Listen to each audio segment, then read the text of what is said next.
नमस्ते। ये बहुत ही क्रिटिकल और एडवांस सवाल है ड्रग डिजाइन में जनरेटिव एआई के रोल को लेकर। दवाई बनाना सिर्फ इतना नहीं है कि वो बीमारी के टारगेट पर काम करे। उसे शरीर के अंदर भी सही तरीके से बिहेव करना होता है। उसे ठीक से एब्जॉर्ब होना चाहिए, सही जगह डिस्ट्रीब्यूट होना चाहिए, मेटाबोलाइज होकर शरीर से बाहर निकलना चाहिए और टारगेट पर अपना इफेक्ट दिखाना चाहिए। ये सब आता है फार्माकोकाइनेटिक्स पीके और फार्माकोडायनामिक्स पीडी में। चलो इसे भी टॉकेटिव लैंग्वेज में समझते हैं, कुछ इंग्लिश वर्ड्स के साथ कि जनरेटिव एआई पीके और पीडी प्रोफाइल्स को कैसे सुधार सकता है। इमेजिन करो कि आपने एक तीर बनाया है जो दुश्मन को हिट तो कर सकता है, ये हो गई पोटेंसी या टारगेट एक्टिविटी। लेकिन अगर वो तीर कमान से छूटने के बाद हवा में ही फिजल आउट हो जाए, पुअर एब्जॉर्प्शन डिस्ट्रीब्यूशन, गलत जगह जाकर टकरा जाए, रॉन्ग डिस्ट्रीब्यूशन, दुश्मन तक पहुंचने से पहले ही टूट जाए, फास्ट मेटाबॉलिज्म, या दुश्मन को हिट करने के बाद भी कोई असर न दिखाए, पुअर फार्माकोडायनामिक्स, तो वो तीर बेकार है। ड्रग कैंडिडेट्स के साथ भी यही है।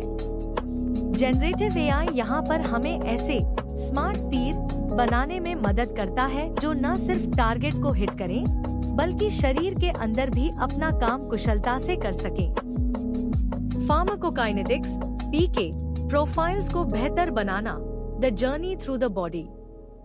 फार्माकोकाइनेटिक्स इस बात का अध्ययन है कि शरीर एक दवा के साथ क्या करता है। इसका मतलब है कि दवा शरीर में कैसे एब्जॉर्ब होती है, डिस्ट्रीब्यूट होती है, मेटाबोलाइज होती है और एक्सक्रीट होती है। संक्षेप में एडीएमई।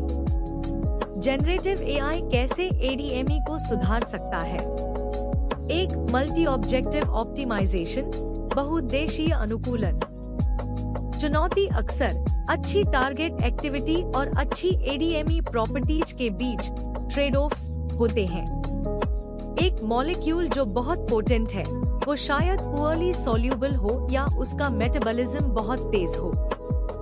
एआई का समाधान जनरेटिव एआई मॉडल्स को सिर्फ टारगेट बाइंडिंग एफिनिटी पर ही नहीं, बल्कि कई एडीएमई प्रॉपर्टीज जैसे solubility, permeability, metabolic stability, oral bioavailability, plasma protein binding पर एक साथ ऑप्टिमाइज करने के लिए ट्रेन किया जा सकता है।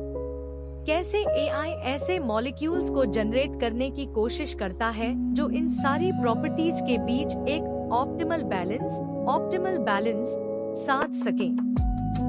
रीइंफोर्समेंट लर्निंग आरएल और मल्टीटास्क लर्निंग एमएल अप्रोचेस यहाँ बहुत उपयोगी है, जहाँ एआई को ऐसे डिजाइन्स के लिए रिवॉर्ड मिलता है जो सभी ऑब्जेक्टिव्स को एक साथ मीट करते हैं। डोक प्रॉपर्टी गाइडेड जनरेशन, गुण आधारित जनरेशन।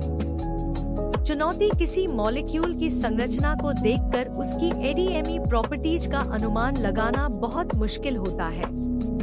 एआई का समाधान जनरेटिव एआई मॉडल्स को मैसिव डेटासेट्स पर ट्रेन किया जाता है, जिनमें मॉलिक्यूलर स्ट्रक्चर्स और उनकी एडीएमई प्रॉपर्टीज का डेटा होता है। एआई सीख जाता है कि कौन से फंक्शनल ग्रुप्स या स्ट्रक्चरल मोटिव्स अच्छी सॉल्युबिलिटी, हाई परमिएबिलिटी या स्लो मेटाबॉलिज्म से जुड़े हैं।